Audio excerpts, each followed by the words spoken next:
Well, joining me live now is Labor MP Julian Hill and Liberal MP Keith Wolahan. Gentlemen, thanks so much for coming on the program. Peter Dutton says it's clear Anthony Albanese breached the Gillard government's ministerial code of conduct while he was Transport Minister, requiring that ministers do not seek out or encourage gifts and should refer himself to the Integrity Commission. Keith, do you think that these allegations need further testing by the corruption watchdog, as the opposition leader is saying? They absolutely need further testing, and if that includes the corruption watchdog and the Prime Minister feels he's got nothing to fear, well then he should self-refer.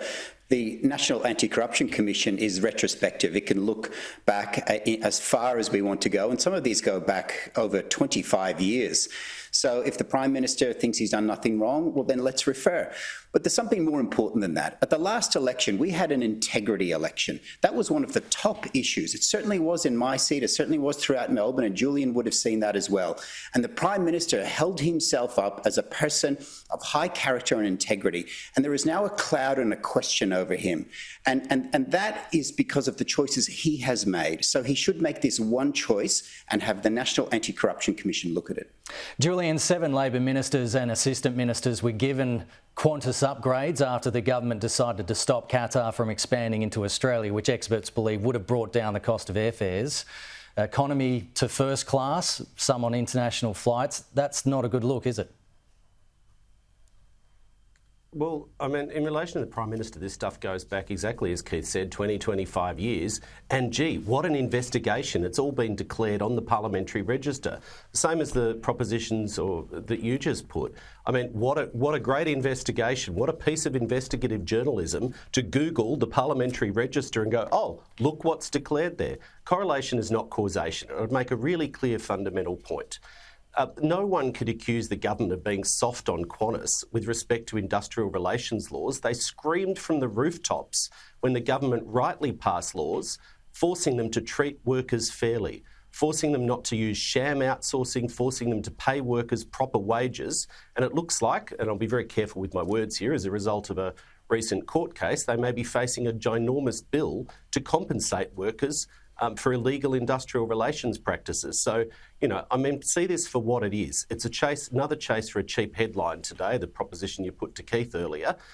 This stuff's been on the public record for, 20, 25 years. A little bit of hypocrisy too. It was Peter Dutton who claimed $6,000 from the taxpayer to fly to Gina Rinehart's birthday party. It was Peter Dutton who likes free flights on Gina Rinehart's billionaire private jet. It was Peter Dutton who claimed $23,000 from the taxpayer to fly to a News Corp event in Tamworth and give a speech about cost of living. I mean, it's a little bit hypocritical and a bit rich. Yeah, just on that, Keith, the Prime Minister, in his attempt to deflect, said that Peter Dutton took private jet flights with billionaire Gina Rinehart, but he seemed to also forget that he took a private helicopter flight with billionaire Lindsay Fox.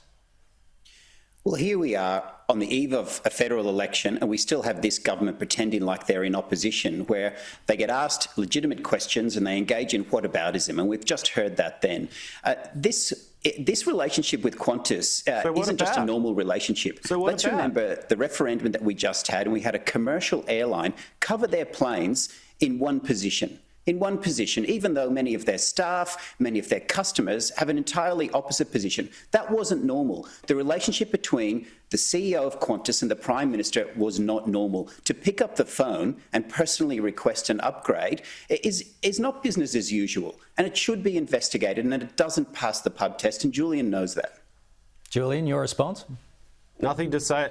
I mean, he completely avoided the point you just put to him. Nothing to say about Gina Rinehart and private jets. Nothing to say about free flights on billionaire private jets. I don't know, influencing the oppositions on mining policy, on IR policy. I mean, it's ridiculous. Julian, it was a bit of a word salad in the press conference from the PM yesterday. He spoke about a private number at Qantas that he could call.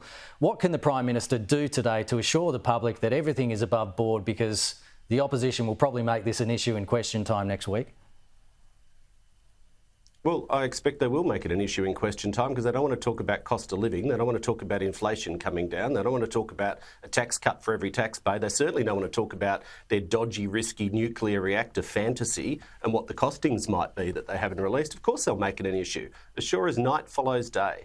The PM's addressed this. He's addressed it clearly. No doubt if you ask him again, he'll address it again. And you're right, it'll come up in Parliament next week.